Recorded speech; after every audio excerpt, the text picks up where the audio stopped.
समुदप्यत सत्रिवृतग्रस्तोममसृजत तम् पञ्चदशस्तोमो मध्यत उदतृणते तौ पूर्वपक्षश्चापरपक्षश्च भवताम् पूर्वपक्षम् देवा अन्वसृज्यन्त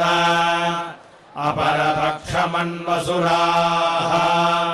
ततो देवा अभवन् परासुराः यम् कामयेदवसीयान् स्यादिति तम् पूर्वपक्षे याजयेत् वसीयानेव भवति यम् कामयेदपापीयान् स्यादिति तमपरपक्षे याजयेत्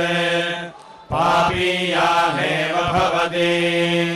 तस्मात् पूर्वपक्षो परपक्षात् करुण्यतरः प्रजापतिर्वेदसहोता चतुर्होता पञ्चहोता षड्होता सप्तहोता ऋतवः संवत्सरः प्रजाः पशव इमे लोकाः य एवम् प्रजापतिम् बहोर्भूयागम् संवेद बहोरेव भूयान् भवति प्रजापतिर्देवासुरानसृजत स इन्द्रमपि नासृजत तम् देवा अब्रुवन् इन्द्रन्नो जनयेति सोऽब्रवीत् यथा हय्युष्मागस्तपसा सृक्षि एवमिन्द्रम् जनयध्वमिति ते तपोदप्यन्त त आत्मन्निन्द्रमपश्यन् तमब्रुवन् जायस्वेति सोऽब्रवीत् किम् भागधेयमभिजनिष्यति ऋतून् संवत्सरम् प्रजाः पशून् इमान् लोकानित्यब्रुवन् तम् वै माहुत्या प्रजनयतेत्यब्रवीत् तम् चतुर्होत्रा प्राजनयन् यः कामयेत वीरो महाजायेतेति स चतुर्होतारम् जुहुयात् प्रजापतिर्वै चतुर्होता प्रजापतिरेव भूत्वा प्रजायते जजनदिन्द्रमिन्द्रियाय स्वाहेति ग्रहेण जुहोति आस्य वीरो जायते वीरगम् हि देवा एतयाहुत्या प्राजनयन् आदित्याश्चाङ्गिरसश्च सुवर्गे लोके स्पर्धन्त वयम् पूर्वे सुवर्गम् लोकमियामयम् पूर्व इति तादित्या एतम् पञ्चहोतारमपश्यन्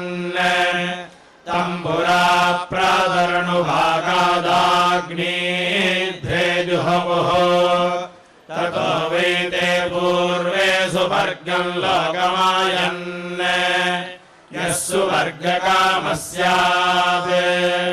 पञ्चहोतारम् पुरा प्रातरनुभागादाग्नीध्रेजुहुयात् संवत्सरो वै पञ्चहोता संवत्सरः सुवर्गो लोकः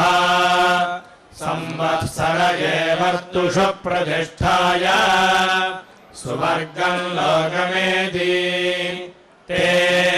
ब्रुवन्नङ्गिरस आदित्यान् क्वस्थ क्वस्वभ्यो हव्यम् वक्ष्याम इति छन्दस्वित्यब्रुवन् गायत्र्याम् दृष्टुभिजगत्यामिति तस्माच्छन्दस्सु सभ्य आदित्येभ्यः आङ्गीरसे प्रजाहव्यम् वह वहन्ति वहन्त्यस्मै प्रजापतिम् ऐनमः प्रतीक्ष्यादम् गच्छति य एवम् वेद द्वादशमासाः पञ्चत्वः त्रय इमे लोकाः असावादित्ययेकविपुंसः एतस्मिन् वा एष श्रितः एतस्मिन् प्रतिष्ठितः य एवमेतद्यश्रितम् प्रतिष्ठितम् वेद प्रत्येव तिष्ठति प्रजापतिर्न कामयतः प्रजायेति स एतम् दशहोतारमपश्यत् तेन दशधात्मानम् विधाय दशहोत्रादप्यत तस्य चित्तिस्रुगासीत् चित्तमाज्यम् तस्यैतावत्येव भागासीत् एतावान् यज्ञक्रतुः स चतुर्होतारमसृजत सोऽनन्दते असृक्षिवा इममिति तस्य सोमो हविरासीत् स चतुर्होतारप्यत सोताम्यत् स भूरिदिव्याहरत् स भूमिमसृजत अग्निहोत्रम् दर्शपूर्णमासौ यजोगुंषे स भुवीयमदप्यत सोताम्यत् स भुवैदिव्याहरत् सोऽन्तरिक्षमसृजत चातुर्मास्यानि सामानि स तृतीयमदप्यत सोताम्यत् स सुवरिदिव्याहरत् स दिवमसृजत अग्निष्टोममुख्यमतिरात्रमृचः एतावैव्याहृतय इमे लोकाः इमान् खलु वै लोकाननु प्रजाः पशवश्छन्दागुंसि प्राजायन्त य एवमेताः प्रजापतेः प्रथमां व्याहृतेः प्रजाता वेद प्रजया पशुभिर्मिथुनैर्जायते स पञ्चहोतारमसृजत स हविर्नाविन्दत तस्मै सोमस्तनुभम् प्रायच्छत् एतत्ते हविरिति स पञ्चहोत्रादप्यत सोताम्यत् स प्रत्यङ्गबाधत सोऽसुरानसृजत तदस्याप्रियमासीत् तद्दुर्वर्णकम् हिरण्यमभवत् तद्दुर्वर्णस्य हिरण्यस्य जन्म तद्द्वितीयमदप्यत सोताम्यत् स प्राङ्गबाधत स देवानसृजत तदस्य प्रियमासीत् तत्सुवर्णकम् हिरण्यमभवत् तत्सुवर्णस्य हिरण्यस्य जन्म स एवम् सुवर्णस्य हिरण्यस्य जन्म वेद सुवर्ण आत्मना भवति दुर्वर्णोऽस्य भ्रातृव्यः तस्मात् सुवर्णकम् हिरण्यम् भार्यम् सुवर्ण एव भवति ऐनम् प्रियम् गच्छति नाप्रियम् स सप्तहोतारमसृजत स सप्तहोत्रैव सुवर्गम् लोकमयीत् त्रिणवेन स्तोमेनैभ्यो लोकेभ्यो सुरान् प्राणुदत त्रयस्त्रिगुंसेन प्रत्यतिष्ठत् एकविगुंसेन रुचमधत्त सप्तदशेन प्राजायत य एवम् विद्वान् सोमेन यजते सप्तहोत्रैव सुवर्गम् लोकमेति त्रिणवेन स्तोमेनैभ्यो लोकेभ्यो भ्रातृव्यान् प्रणुदते एकविपुंशेन प्रतिष्ठति एकविपुंशेन रुजम् धत्ते सप्तदशेन प्रजायते तस्मात् सप्तदशस्तोमो न निहृत्यः प्रजापतिर्वै सप्तदशः प्रजापतिमेव मध्यतो धत्ते प्रजात्यै देवा वै वरुणमयाजयन् स यस्यै देवतायै दक्षिणामनयत् तामव्लीनात् ते ब्रुवन् यावृत्यप्रतिगृह्णाम तथा नो दक्षिणानव्लेष्यतीति ते यावृत्यप्रत्यगृह्णन् ततो वैतान् दक्षिणानाव्लीनात् य एवम् विद्वान् यावृत्य दक्षिणाम् प्रतिगृह्णाति नैनम् दक्षिणाव्लीनाति राजा त्वा वरुणो नयतु देवि दक्षिणेऽग्नये हिरण्यमित्याह आग्नेयम् वै हिरण्यम् स एवैनद्देवतया प्रतिगृह्णाति सोमाय वास इत्याह सौम्यम् वै वासः स एवैनद्देवतया प्रतिगृह्णाति रुद्राय गामित्याह रौद्री वै गौः स एवैनाम् देवतया प्रतिगृह्णाति वरुणायाश्वमित्याह वारुणो वा अश्वः स एवैनम् देवतया प्रतिगृह्णाति प्रजापतये पुरुषमित्याह प्राजापत्यो वै पुरुषः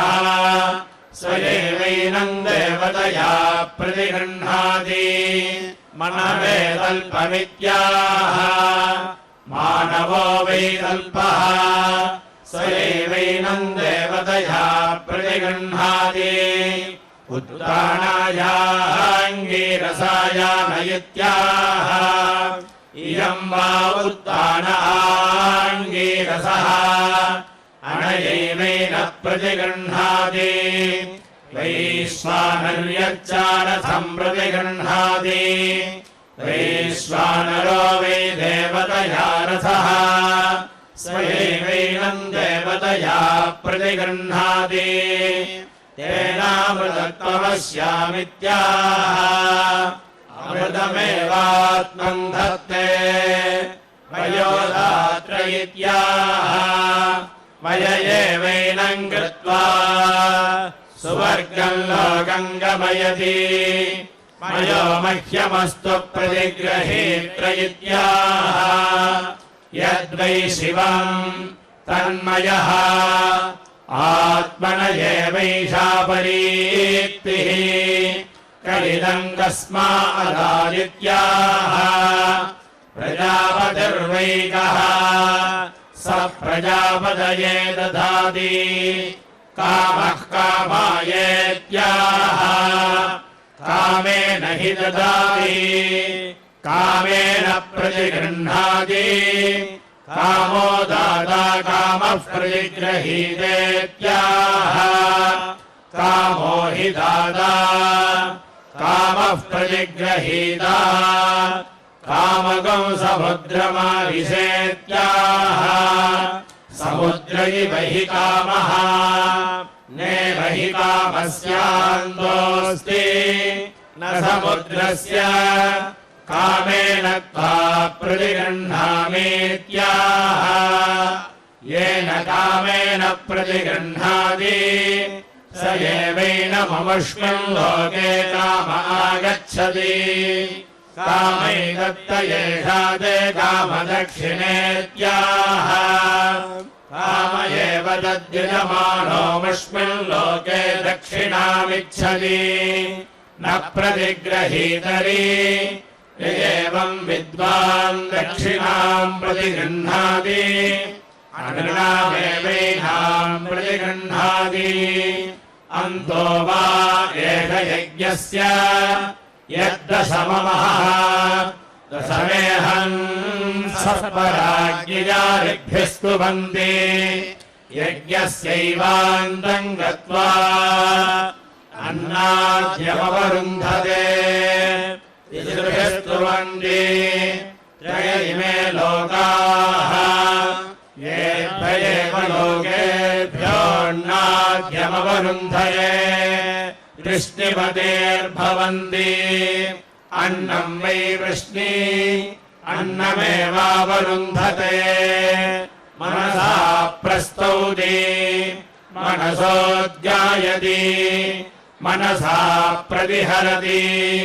मन इव हि प्रजापतिः प्रजापतेराव्यैः देवा वै सर्पाः तेषाभिजगोराज्ञी यत्सर्पराज्ञया ऋग्भिः स्तुवन्ति अस्यामेव प्रतिष्ठन्ति चतुर्होताव्याजष्टे स्तुतमनुशंसतिशान्त्यै अन्तो वा एष यज्ञस्य यद्दशममः एतत् खलु वै देवानाम् परमम् गुह्यम् ब्रह्म यच्चतुर्होतारः दशमेहग्यश्चतुर्होत्रेऽव्याजष्टे यज्ञस्यैवान्तम् गत्वा परमम् देवानाम् गुह्यम् ब्रह्मावरुन्धे तदेव प्रकाशम् गमयति तदेनम् प्रकाशम् गतम् प्रकाशम् प्रजानाम् गमयति वाचै यच्छति यज्ञस्य धृत्यै यजमानदेवत्यम् वाः राजुर्यदेवत्या रात्रिः अह्नारात्रिम् ध्यायेत् राजुर्यस्यैव तल्लोकम् वृन्दे यद्दिवा वाचम् विसृजेत् अहर्भ्रातुर्व्यायोत्सिगुंसेत् यन्नक्तम् विसृजेत् रात्रिम् भ्रातृव्यायोत्सिगुंसेत्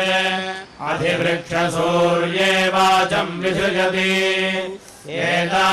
एतावन्तमेवास्मै लोकमुच्छिगुंसति यावदादित्योऽस्तमेति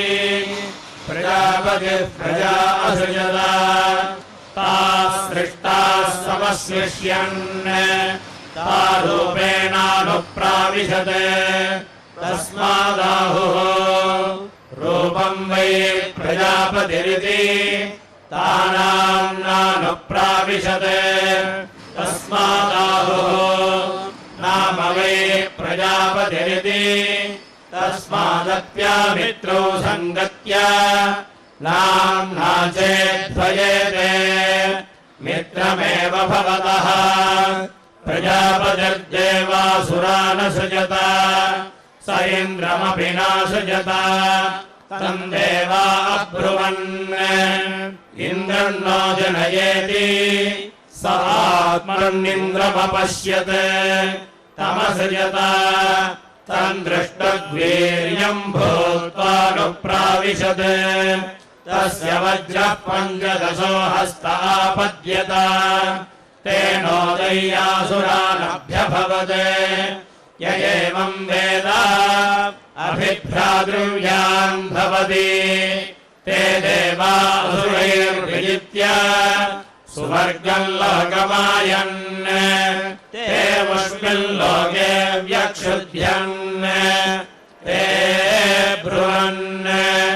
अमुदः प्रदानम् वा उपजिजीविमेति ते सप्तहोतारै यज्ञम् विधायायास्यम् आङ्गीरसम् प्राहिण्वन्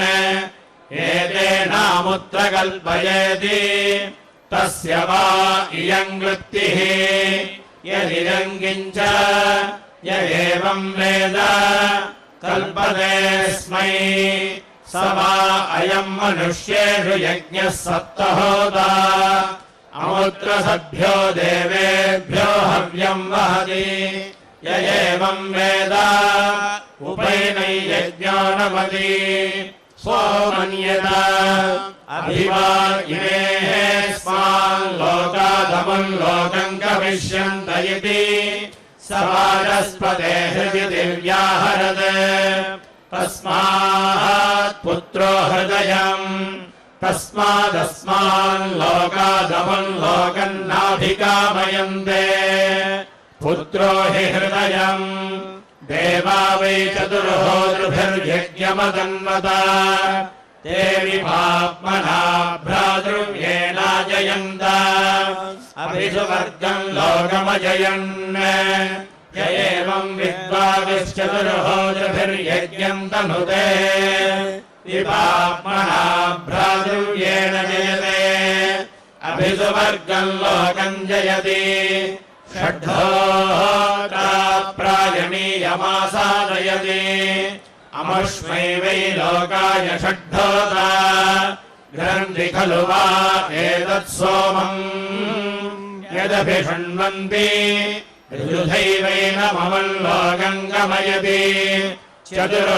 चतुर्होत्रातिथ्यम् यशो वै चतुर्होता यश एवात्मन् धत्ते पञ्चहोत्रा पशुमुपसादयति सुवर्ग्यो वै पञ्चहोता यजमानः पशुः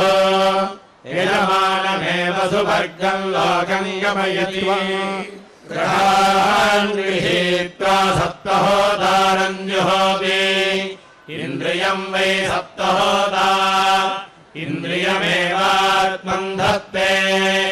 यो वै चतुर्होत्रनलसफलम् दर्पयति तर्प्यते प्रजया पशुभिः उपैनकम् सोमपीठो नमति बहिष्पवमाने दशहोतारम् व्याचक्षेत माध्यन्दिने पवमाने चतुर्होतारम् आर्धवे पवमाने पञ्चहोतारम् पितृयज्ञे षड्होतारम् यज्ञायज्ञियस्य स्तोत्रे सप्तहोतारम् अनुशवनमेवैनागस्तर्पयति तृप्यते प्रजया पशुभिः उपैनकम् सोमपीठो नमति देवा वै चतुर्होतृभिः सत्रमासत ऋद्धिपरिमितम् यशस्कामाः ते ब्रुवन् यन्न प्रथमम् यशरिच्छात् सर्वेषान्नस्तः सहासदिति सोमश्चतुर्होत्रा अग्निः पञ्चहोत्रा धाता षड्होत्रा इन्द्रः सप्तहोत्रा प्रजापतिर्दशहोत्रा तेषाम् सोमकुम् राजानम् यश आर्चत् तन्यकामयत तेनापाक्रामत् तेन प्रलयमचरत् तम् देवा प्रेषैः प्रेषमैच्छन् तत्प्रैषाणाम् प्रैषत्वम् निविद्धन्यवेदयन् तन्निविदान्यवित्वम् आप्रेभिराप्नुवन् तदा प्रीणामाप्रित्वम् तमघ्नन् तस्य यशो व्यगृह्णत ते ग्रहा अभवन् तद्ग्रहाणाम् ग्रहत्वम् यस्यैवम् विदुषो ग्रहा गृह्यन्ते तस्य त्वेव गृहीताः ते ब्रुवन् यो वै न श्रेष्ठो भूत् तमवधिष्म पुनरिमगुम् सुवामः इति तच्छन्दोभिरसुमन्द तच्छन्दसाम् छन्दस्त्वम् साम्नासमानयन् तत्साम्नः सामत्वम् उक्षैरुदस्थापयन् तदुक्षाणामुत्स्थत्वम् य एवम् वेद प्रत्येव तिष्ठति सर्वमायुरेति सोमो वै यशः य एवम् विद्वान् सोममागच्छति यश एवैनमृच्छति तस्मादाहुः यश्चैवं वेद यश्च न तावुभौ सोममागच्छतः सोमो ईशः तन्तावयशरिच्छदेत्याहुः यः सोमे सोमं प्राहेति तस्मात् सोमे सोमः प्रोच्यः यश एवैनमृच्छति इदं वाग्रेणैव किञ्चनासीत् न द्यौरासीत् न पृथिवी नान्तरिक्षम् तदसदेव सन्मनो गुरु तस्यामिति तदप्यत तस्मात् ते पानाद्धूमो जायत तद्भूयोदप्यत तस्मात् ते पानादग्निरजायत तद्भूयोदप्यत तस्मात् ते पानाज्योतिरजायत तद्भूयोदप्यत तस्मात् ते पानादर्चिरजायत तद्भूयोदप्यत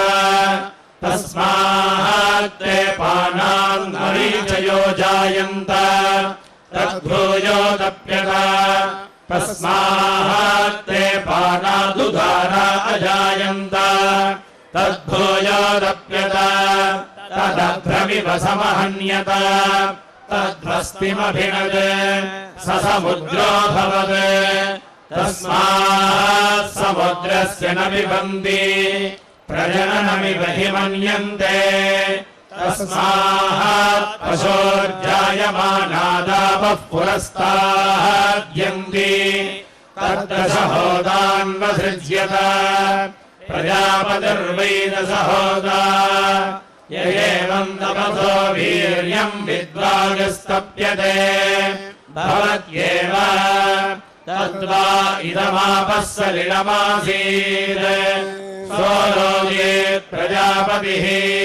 स कस्मा अग्नि यद्यस्या प्रतिष्ठाया इति यदप्सवापद्यत सा पृथिव्यभवत् यद्यमृष्ट तदन्तरिक्षमभवत् यदोर्ध्वमुदमृष्ट साद्यौरभवत् यदरोगीत् तदनयोरोदस्रवम् यदेवं वेद नास्य गृहे रुदन्ति एतद्वा येषाम् लोकानाम् जन्म एवमेषाम् लोकानाम् जन्म वेद नैषु लोकेष्वार्तिमार्च्छति स इमाम् प्रतिष्ठामविन्दत स इमाम् प्रतिष्ठाम् विद्वा कामयत प्रजायेति स तपोदप्यत सोऽहं गर्वाणभवत् स जघनादसुरानसृजत तेभ्यो मृण्मये पात्रेण वजुहत् यास्य सा तनूरासीत् तामपाहत सा तमिस्राभवत् सोऽकामयत प्रजायेति स तपोदप्यत सोऽहं गर्वाणभवत् स प्रजननादेव प्रजा असृजत तस्मादिमा भूयिष्ठाः प्रजननाध्येना असृजत ताभ्यो दारुमये पात्रे पयोदुहत् यास्य सा तनूरासीत् तामपाहत सा ज्योत्स्नाभवत् सोऽकामयत प्रजायेति स तपोदप्यत सोऽहं गर्वाणभवत् स उपपक्षाभ्यामेवर्तूणसृजत तेभ्यो रजते पात्रे घृतमदुहत् यास्य सा तनूरासीत् तामपाहत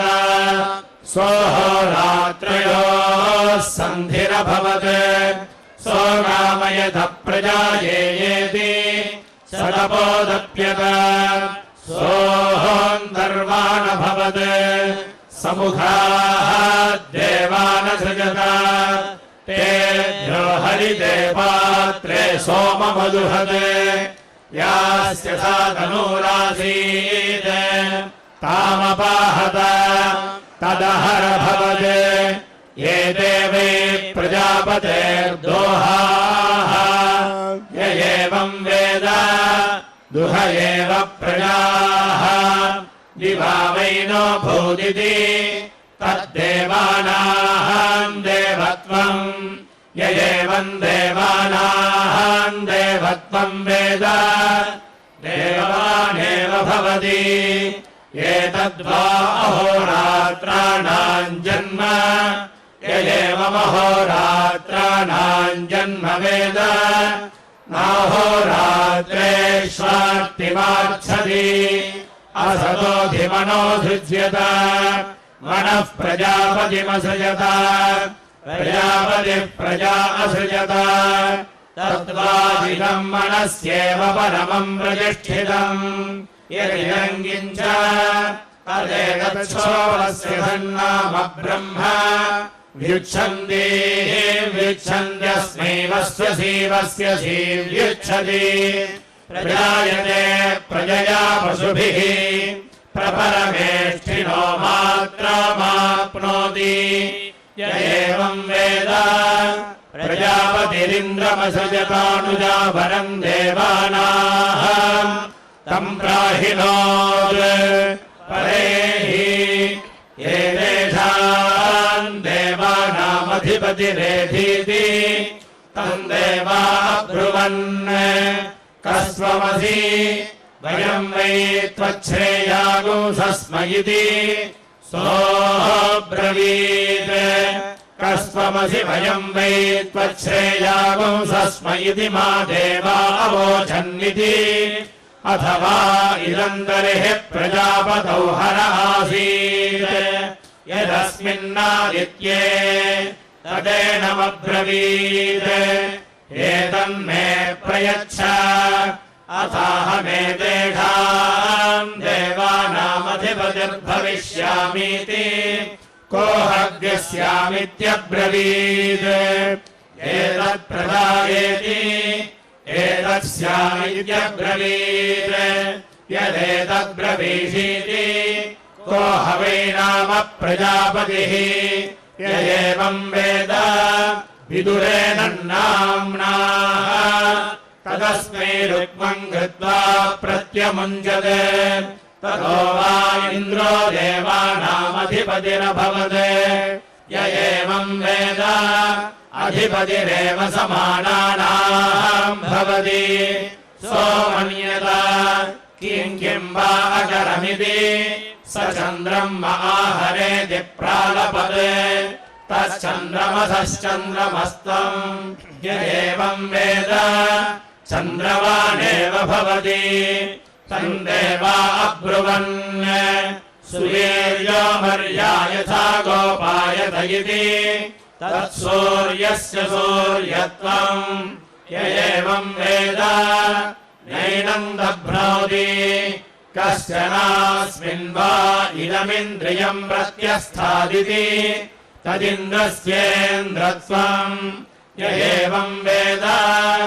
इन्द्रियाव्येव भवति अयम् वा इदम् परमो भूदिति तत्परमेष्ठिनः परमेष्ठित्वम् य एवम् वेद परमामेव काष्ठाम् गच्छति तम् देवाः समन्तम् पर्यविशन् वसवः पुरस्तात् रुद्रा दक्षिणतः आयत्याः पश्चात् विश्वे देवा उत्तरतः अङ्गिरसः प्रत्यञ्जम् साध्याः पराञ्चम् य एवम् वेद उभैनकम् समानाः संविशन्ति स प्रजापतिरेव भूत्वा प्रजा आवयत् तास्मैनादिष्ठन्तान्नाद्याय तामुखम् पुरस्तात् पश्यन्ति दक्षिणतः पर्यायन् स दक्षिणतः पर्यवर्तयत तामुखम् पुरस्तात् पश्यन्तीः मुखम् दक्षिणतः पश्चात्पर्यायन् स पश्चात्पर्यवर्तयत तामुखम् पुरस्तात् पश्यन्तीः मुखम् दक्षिणतः मुखम् पश्चात् उत्तरतः पर्यायन् स उत्तरतः पर्यवर्तयत तामुखम् पुरस्तात् पश्यन्तीः मुखम् दक्षिणतः मुखम् पश्चात् मुखमुत्तरतः ऊर्ध्वा उदायन् स उपरिष्टान्यवर्तयत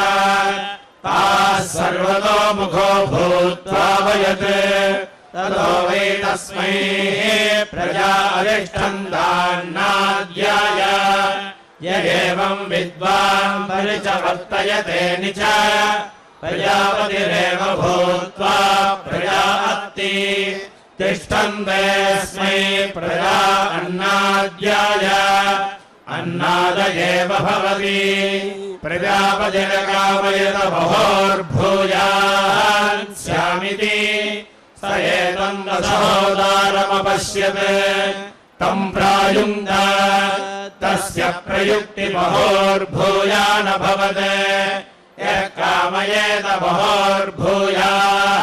स्यामिति स दशहोदारम् प्रयुञ्जीत बहोरेव भूयान् भवति सोऽकामयत वीरो महाजायेतेति स दशहोदश्चतुर्होदारन्निरमिमीत तम् प्रायुङ्क्त तस्य प्रयुक्तीन्द्रो जायत यः कामयेत वीरो महाजायेतेति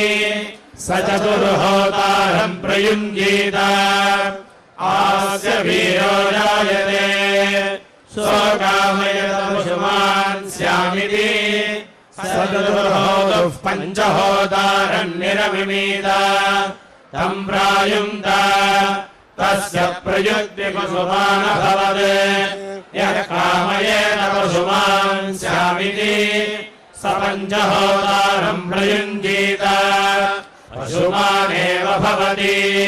सोऽकामयतर्तवो मे कल्पेरन्निति स पञ्चहोदुः षड्होदारन्निरमिमीत तम् प्रायुङ्क्त तस्य प्रयुक्तिर्नवोऽस्मा अकल्पन्त यः कामयेतर्तवो मे कल्पेरन्निति स षड्होदारम् प्रयुञ्जीत कल्पन्ते स्मा ऋतवः सोऽकामयत सोमपः सोमयाजी स्याः आमे सोमपः सोमयाजी जायेतेति स षड्होदुः सप्तहोदारन्निरमिमीत तम् प्रायुङ्क्त तस्य प्रयुक्ति सोमपः सोमयाज्यभवत् आस्य सोमपः सोमयाज्य जायत यः कामयेत सोमपः सोमयाजी स्याः आमे सोमपः सोमयाजी जायेतेति स सप्तहोदारम् प्रयुञ्जीत सोम एव सोमयाजी भवति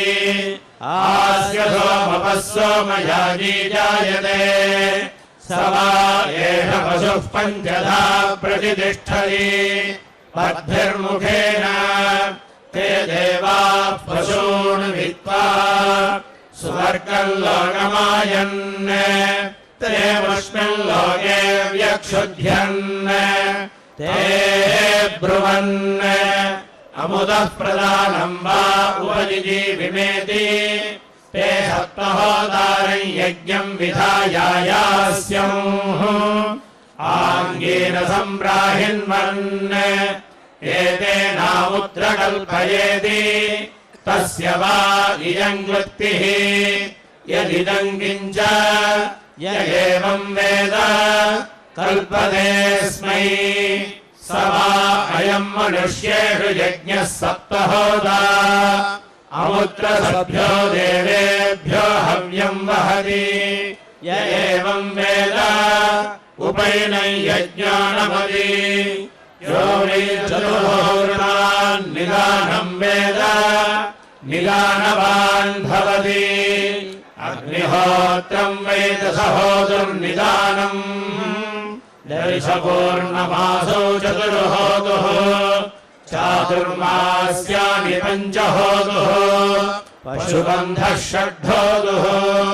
सौम्योऽध्वरः सप्तहोतुः एतद्वै चतुर्होतॄणान्निदानम् यदेवम् वेद निदानवान् भवति ब्रह्मवादिनो वदन्ति किञ्चतुर्होतॄणाम् चतुर्होतृत्वमिति यदेवैषु चतुर्धा होतारः तेन चतुर्होतारः तस्माच्चतुर्होतारमुच्यन्ते तच्चतुर्होतॄणाम् चतुर्होतृत्वम् सोमो वै चतुर्होता अग्निः पञ्चहोता धाता षड्होता इन्द्रः सप्तहोता प्रजापतिर्दशहोता एवम् चतुर्होतॄणाम् वृद्धिम् वेद रुद्रात्येव येषामेवम् बन्धुताम् वेद बन्धुमान् भवति येषामेवम् वृत्तिम् वेद कल्पतेऽस्मै येषामेवमायतनम् वेद आयतनवान् भवति येषामेवम् प्रतिष्ठाम् वेद प्रत्येव तिष्ठति ब्रह्मवादिनो वदन्ति दशहोता चतुर्होता पञ्चहोता षड्होता सप्तहोता अथ कस्माच्चतुर्होतारमुच्यन्त इति इन्द्रो वै चतुर्होता इन्द्रः खलु वै श्रेष्ठो देवतानामुपदेशनात् यदेवमिन्द्रज्ञः श्रेष्ठम् देवतानामुपदेशनाद्वेद वसिष्ठः समानानाम् भवति तस्मात् श्रेष्ठमायन्तम् प्रथमेनैवानुबुध्यन्ते अयमागन् अयमवासादिति कीर्तिरस्य पूर्वा गच्छति जनतामायतः अथो येनम् प्रथमेनैवानुबुध्यन्ते अयमागन् अयमवासादिति दक्षिणाम् प्रतिग्रहीष्यन् सप्तदश कृत्वोपाहान्यात् आत्मानमेव समिन्धे तेजसे वीर्याय अथो प्रजापतिरेवैनाम् भूत्वा प्रतिगृह्णाति आत्मनो नार्त्यै यद्येनमार्त्मिस्याद्धृतकम् सन्तम् निर्हरेरन् आग्नेजुहुयाद्दशहोतारम् चतुर्गृहीतेनाद्येन पुरस्तात् प्रत्यङ्गष्ठन् प्रतिलोमम् विग्राहम् प्राणानेवास्योपदासयति यद्येनम् पुनरुपशिक्षेयुः आग्नेयेव जुहुयाद्दशहोतारम् चतुर्गृहीतेनाद्येन पश्चात् प्रागासीनः अनुलोममविग्राहम् प्राणानेवास्मै कल्पयति प्रायश्चित्तीवाघ्रोते ऋतुमुखे जुहोति ऋतूनेवास्मै कल्पयति कल्पन्ते स्माहृतवः कृत्ता स्माहृतवायन्ति षड्होता वै भूत्वा प्रजापतिहृदगुम् सर्वमसृजत समनोऽसृजत मनसोऽधिगायत्रीमसृजत तद्गायत्री यशार्च्छत् तामालभत गायत्र्या अधिछन्दायस्य सृजत छन्दोभ्योऽधिसाम तत्सामयशार्च्छत् तदा लभत साम्नोऽधियजोगस्य सृजत यजुर्भ्योऽधिविष्णुः तद्विष्णुं यशार्च्छत् तमालभत विष्णोरध्योषधीरसृजत ओषधीभ्योऽधिसोमौ तत्सोमं यश आर्च्छत् तमालभत सोमादधिपशून सृजत पशुभ्योऽधीन्द्रं तदिन्द्रं यश आर्च्छत् तदेनन्नादिप्राच्यवत इन्द्र इव यशस्वी भवति य एवं वेद नैनं यशोऽधिप्रस्यवते यद्वादिकञ्च तत्सर्वमुत्थान एवाङ्गीरसः प्रत्यगृह्णात् तदेनं प्रतिगृहीतन्नाहि नद् यत्किञ्च प्रतिगृह्णीयात् तत्सर्वमुत्थानस्त्वाङ्गीरसः प्रतिगृह्णातीत्येव प्रतिगृह्णीयात् इयं वा उत्थानाङ्गीरसः अनयैवैनः प्रतिगृह्णाति नैनगं हिनस्ति बर्हिणः प्रतीयाद्यां वा स्वं वा एतद्वै पशूनां प्रियं धाम प्रियेणैवैनं धाम्ना प्रत्येति हरिः श्रियः कान्ताय कल्याणनिधये निधये